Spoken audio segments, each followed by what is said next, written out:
One. Hello, Sandra. Welcome back. Thank you, Andreas. So we had a little intermission, some technical problems, but we are back. And I just want to do a little bit of a review of what we had talked about so far.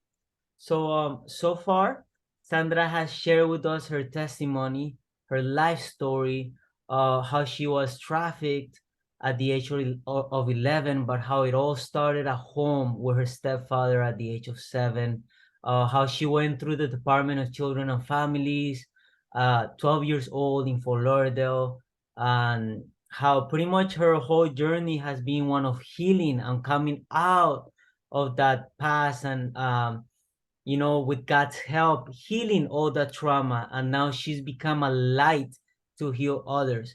But there is so much to Sandra's story that I cannot even put it here in this little summary. So I motivate all of you to please keep watching, because later on I'm going to point you directly to where you could buy her book, where it says all her story and it talks more about her testimony. Also, we have talked about restarting and restoring. Something that Sandra explained to us in detail about how certain developmental stages of people, they go through a directive stage when they're children until they become able to make decisions on their own, and they go to the decision stage.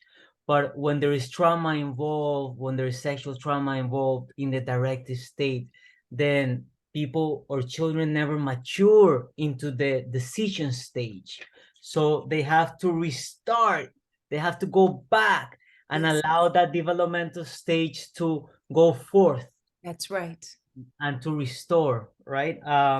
We have also talked about how it all starts in the family, how divorce is a huge problem in today's society that has a heavy impact on the children involved, where they feel that they might be the reason why their parents got divorced, and how it's so extremely important for them to know it's not their fault, but also for us to have families that protect and guide and nurture children so that they're not put in this place of vulnerability when it comes to abuse or when it comes to trafficking. We have also spoken about steps. Correct me if I'm wrong, please. STIRBs, yes. STIRBs. Short-term energy relieving behaviors. Yes, they're huge.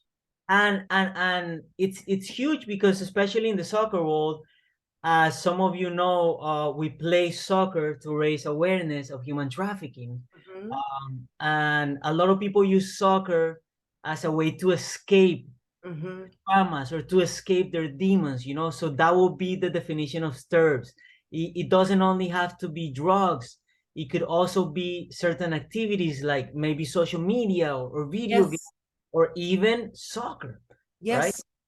And exercise, eating, gambling, smoking, shopping. These are all short-term energy relieving behaviors, according to James and Friedman. They wrote an amazing book called the Grief Recovery Handbook. And right in that book, it talks about how when we don't grieve, when we repress things that happen, especially males, Andreas, I can't tell you, trauma happens to all of us, but men have been socialized not to cry, not to feel, in essence, not to be human, because humans cry, humans feel, humans are vulnerable. But when that part of you is removed from you, it's the making of a trafficker, it's the making of a sociopath, it's the making of a narcissist, because you cannot remove empathy from a human being where I can feel your feelings, because if I can't even feel my own, how am I going to feel yours?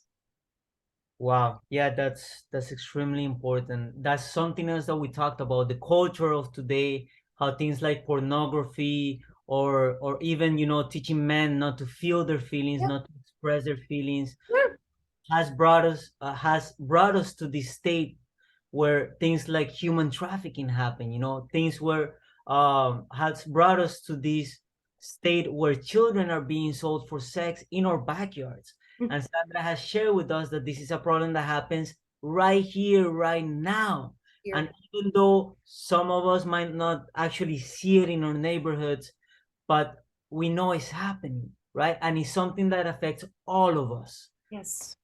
So that's Absolutely. what we have talked about so far. And we have talked about so much other stuff that we will need a whole movie just to cover all the things that Sandra could share with us and could help us raise awareness with. So thank you so Absolutely. much, Sandra. And it's amazing you said I think it's very peculiar you said movie because most of the people who have read my autobiography said, Sandy, this reads like a movie and it should be a movie. And so, you know, from their lips to God's ears, because he knows the plans he have for us. And Yes. I'm so happy, Andreas, that Christ is a part of my story, not just trafficking, not just divorce, not just childhood sexual abuse, which a lot of us go through, but we don't talk about it because, again, we don't want to bring shame to the family. You know, if I talk about what this person did, I'm gonna destroy my family. I'm gonna hurt the family. I don't want to be a troublemaker. On and on, this familial loyalty. So we become loyal to these very dysfunctional dynamics instead of taking the courage it takes to heal. And it's so important that we heal, and healing is possible. We just have to be teachable, like Dr. Paul Hegstrom said. If we're teachable, it's fixable, he said. That's a good one. If we're teachable, it's fixable. I love that. I love that. I'm gonna say that everywhere from now on. Yes, Dr. Paul Hegstrom, that was my counselor. Oh, that's wonderful. That's fun. Yes. All right, so now I'm going to share with the viewers Sandra's website, and it's, I don't know if you guys could see it. It's called Yes. sandramariaanderson.com. So you could come here, you could see more about Sandra, about her Love Garden Ministries International, about all the work that she's doing, about her past, about the stuff that she's doing to bring light and healing to this world.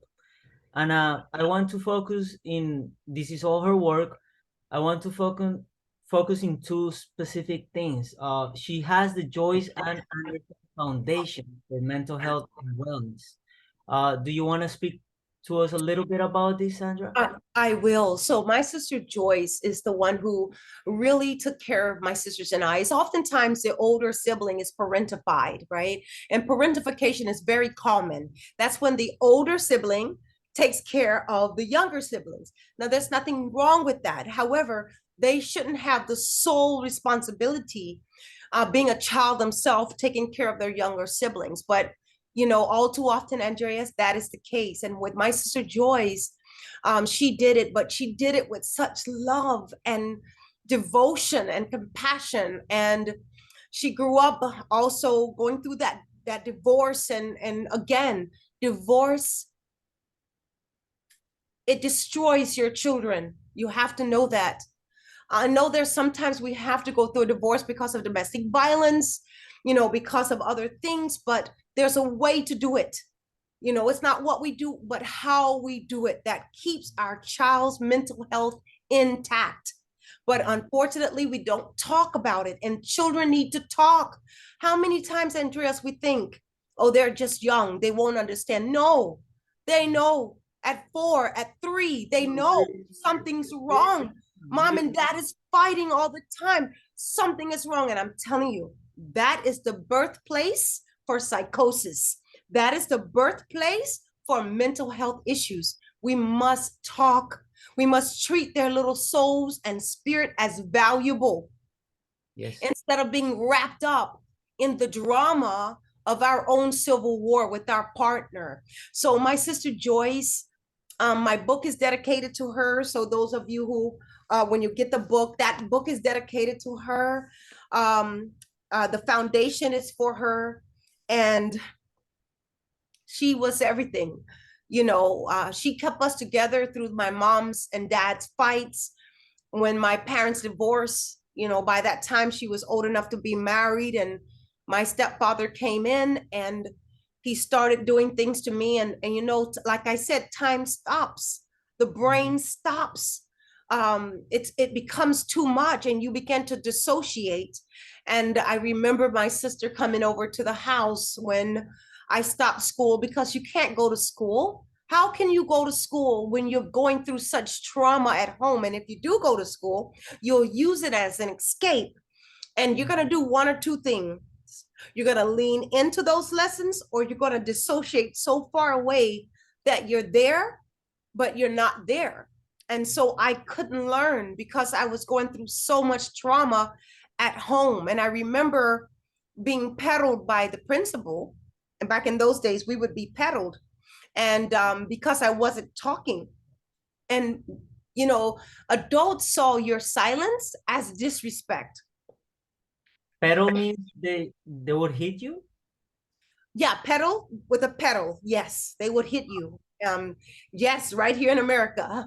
That was back in the 70s and 60s and 70s, and before then, you would be pedaled for whatever they think you've done. But I wasn't talking, and because I didn't talk, because my stepfather told me if I ever said anything, he would hurt my mom, he would kill my mom, he would hurt me, and I didn't really care about myself, because once you've gone through rape and that type of treatment, you already feel so dead inside. And I felt so dead inside, Andreas. And I remember my stepfather put a Hustler magazine on the bed. I've never saw pornography. I don't know what Hustler is, but I knew the letters were big and red on the front page. And then there was pictures of people in that magazine I never saw, but he would do that. He would show me those pictures, and then he would make me do what they do, what's happening there. I'm 7 years old. And so the way I explained it in my book is I would scatter. Part of me was watching from the ceiling, part of me was gone, and part of me was just dead. And so that's how you survive it. And there's only certain things I remember. One, the smell of Winston cigarette smoke, because he was a smoker. And so to this day, I cannot tolerate cigarette smoke at all, at all. I can tell you, as a teenager coming from trafficking, when I ran away from home, by the way, and that's how a lot of people get trafficked, is runaways. So I was a runaway. And, you know, research now tells us that, I believe if my stats are right, 1 out of every 3 runaways will be taken into trafficking. And I was one of those. Less than 48 hours of me running away from home because I couldn't take it anymore. It started at 7, it continued. By the time I was 11, my sister Joyce took a baseball bat to my stepfather, and I felt like, you know, he was going to hurt my family because she knew something was wrong. My sister just knew, like a mother, she just knew me. And even though she was married with kids on her own at this time, she came to the house and she took a baseball bat to him. And so again, that's all in my book. But by the time I ran away, Andreas, oh my gosh, less than 48 hours, I was picked up by 2 African-American men and sold. And I talked earlier about being in DCF custody, the Department of Children and Families. But what I didn't tell you is I'm pregnant at 13 years old. What I don't tell you is the aftermath of trauma, the aftermath of a broken family, the aftermath of rape and sexual exploitation until we get help. 13 years old, I'm pregnant in DCF custody. By the time I'm 15, I'm taking over 200 pills to try to kill myself. And when that didn't work, I fell into a depression. I was getting my stomach pumped in the back of an ambulance. I was so angry at God because, you know, we always need someone to blame. And because at a young age, my sister taught us about Christ. She taught us about God. She taught us about Yeshua, you know, our Jesus. And I remember thinking, well, what is wrong with me that all these terrible things are happening to me? And so when I tried to commit suicide and it didn't work, I was so angry with God. And so when that didn't work, by 16, I'm on crack cocaine. By 17, I'm arrested. And back, it didn't matter. You see, when you're hurting and you're in trauma, you don't care about jail. You don't care about the law. You don't care about society. because pain becomes a parasite. And if you know anything about parasites, they eat and they suck and they engorge until what they're on is sucked dry, until it's destroyed itself. And so Dr. Paul Hegstrom calls, when you get with someone and you're in pain, you attract someone just like you, oftentimes, not all the time, but oftentimes, and you become two ticks, no dog. And what are those two ticks gonna do? They're gonna destroy each other, because the tick is a parasite. It doesn't know how to give, it just takes. Because when you're in a victimized state, you take.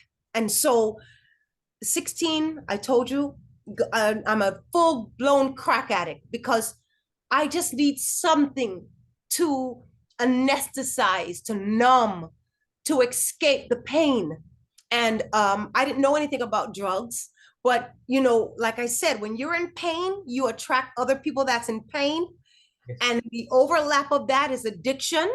The overlap is prostitution. The overlap is every pit known to man. You're going to fall into it, because that's where you're vibrating on that traumatic level. Until you get help, until you heal yourself, you're going to vibrate there. You're going to resonate there, because we're metaphysical. We're not just a body and a mind, but we are spirits, and we're going to vibrate there. And then you attract that in your life. And I remember, Andreas, 18 years old, arrested on national television. Didn't care. I was already a slave to my pain. I was already in bondage by the past. The maturing hormones never came in. And that's something that I want to speak about. And apologies for interrupting you, but the culture that we live on is I mean, what kind of world is it that they arrest a girl that's 18 years old, that she's full of drugs, that she's being, sold for sex, and they send her to jail? It's like, she needs help. She doesn't need to be incarcerated, for God's sake. Hallelujah. Preach it. And this is the culture that we have to change. Like, this society needs to change from the inside out, right? And I see all these, like all these organizations and all these politicians trying to make laws and this and that. Yes, that's one step. That's an important step of progress. But it all starts with us, mostly men, right? The men that stop watching pornography are the bravest men out there. Yes. And I need to say that again. The bravest men out there are the ones that stop watching pornography. So I think it's extremely important that we change this culture, that people care, that they start to realize that we are one, right? An 18-year-old gets arrested because she's on drugs, because she's being, sold for sex, that she's not sent to jail, but she's sent to get help. That's what I needed. That's the world that we need. That's what I needed. And the thing about this, Andreas, and you really, again, you're just right on point with your commentary. Remember how I told you that where we vibrate, we attract that? Where we're doing it on a national level. Just what you said. Instead of getting the help I needed, the country has a very sadistic element to it. So instead of helping people, we arrest them. Oftentimes we throw away the key. 20 years in prison, 30 years in prison, lifetime in prison, instead of saying, what's driving this behavior? What's the underlying problem here? No one wants to go to jail. No one wants to face the electric chair. No one wants to face lethal injection because of their horrendous crime. No one. There has to be something going on neurologically that's driving this behavior. But because our nation and around the world, we're resonating on this sadistic. Sadistic is when you want pain. It's crime and punishment, not correction. And when I first met you, you did mention something that has stuck in my mind since then. And you're the only trafficking survivor that has said this so strongly and with such command that is just stuck in my heart. And you said, love is the answer. I'm never gonna forget that, because you were speaking about the traffickers, and you were saying that the traffickers were abuse victims themselves, and they also needed help. And I had never seen a trafficking survivor talk like this about traffickers, you know? Yes. So love is the answer. It's the answer. The It's society, why I survive, Andres. right? It's the only reason I survived. My hate would have consumed me, because hate consumes. It destroys like a fire. Fire doesn't care what's around. It doesn't care about your pictures, the beautiful heirlooms and those pictures that we can't get back of our children, our grandchildren, our parents, our grandparents. Fire consumes it. It destroys it. And that's what hate does. So now we have a nation, Andreas, that's vibrating in this sadistic penal system. And what's happening with that? Let me tell you what's happening with that. Because it's about punishing the people who are coming into jail. They don't care. The ones that are shooting in the supermarkets and the schools, they're shooting in elementary schools, they're shooting around college campuses. There is a lack of human dignity and human life. You know why? Because we have a country that's vibrating there.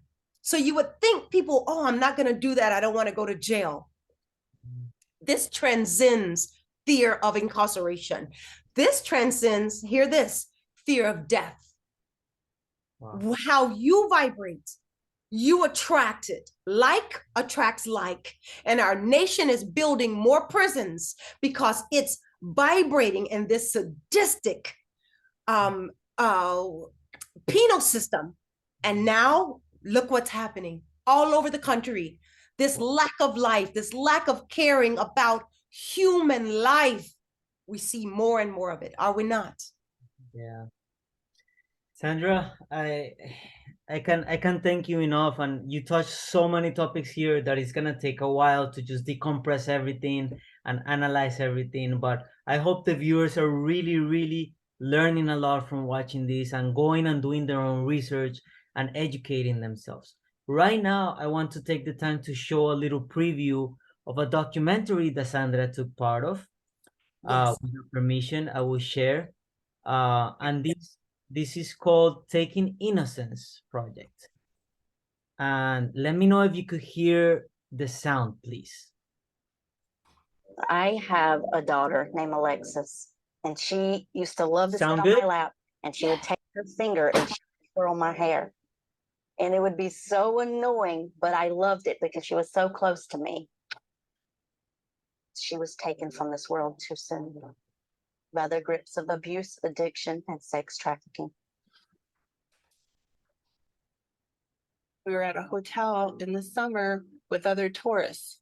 There was a trafficking ring already networked, looking for children who were left alone, basically unaccompanied. Many parents are not aware that these traffickers are often hiding in the shadows. They are people that you will see every single day. And oftentimes they're there and they will see you way before you ever can detect them. FBI recently estimated there's 900,000 predators online, masquerading as a 14 or 15-year-old, but they're actually a 30 or 40-year-old luring somebody in. She was on the phone all the time taking pictures. She stayed in her room a lot. She had no more self-worth. She had nothing left to give or to offer, and I believe that's what she felt and what was in her mind. This is hard for me.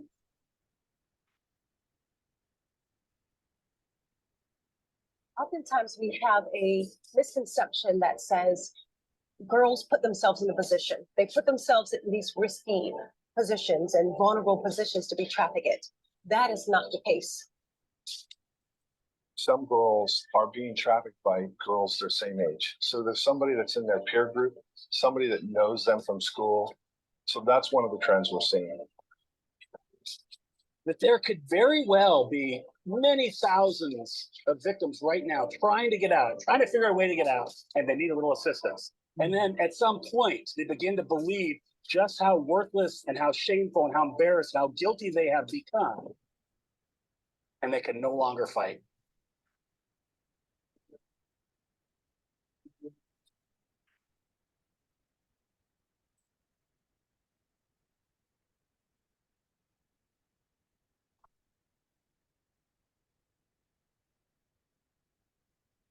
Well,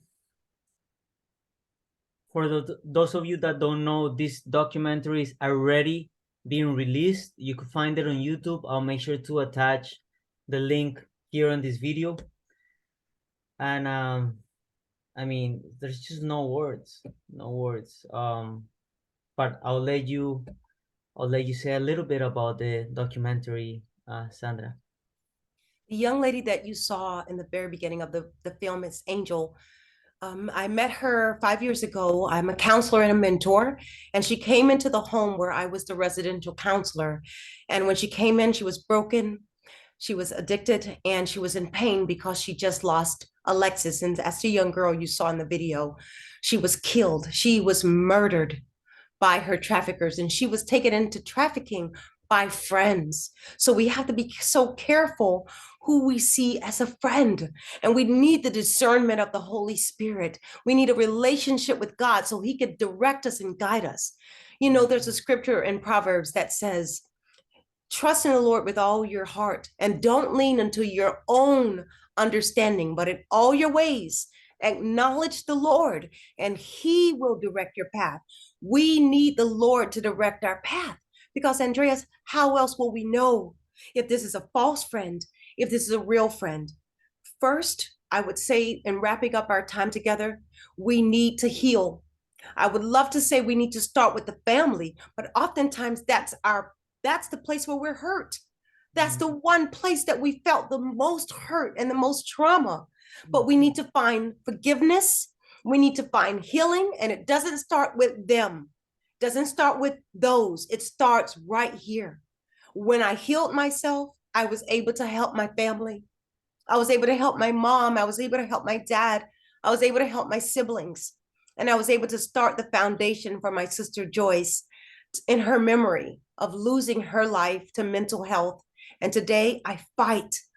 I fought for my own, and I won it with the wonderful help of Dr. Paul Heckstrom and so many other mentors and loved ones. But also now I'm on the front lines to help others to fight for their mental health and that of their families. And I'm grateful. I'm so grateful that I survived crack cocaine. I survived domestic violence. And finally, in my 20s, I was diagnosed with AIDS. Back in those days, and this was over 30 years ago, it was called full blown because I had a CD4 of 2. Today, I am healthy with 0 transmissions, which means my spouse, my children are fine. And now I'm in a research because there's a cure right on the horizon. And I'm in the research right now for that cure. So God makes all things new if we just trust him and surrender to him and give love. Just give love. And we're going to see an end. Is love. Remember that, viewers, the answer is love. Thank you so much, Sandra. Really appreciate you. May God bless you on your mission. If you guys are watching this, make sure to support Sandra, SandraMariaAnderson.com. You could also support us. We're all over social media, Pitufos Angels and End the Soccer. Let's fight human trafficking and end slavery together. Thank you so much for watching. God bless you and your families. God bless you. God bless. God bless you. Bye. Thank you.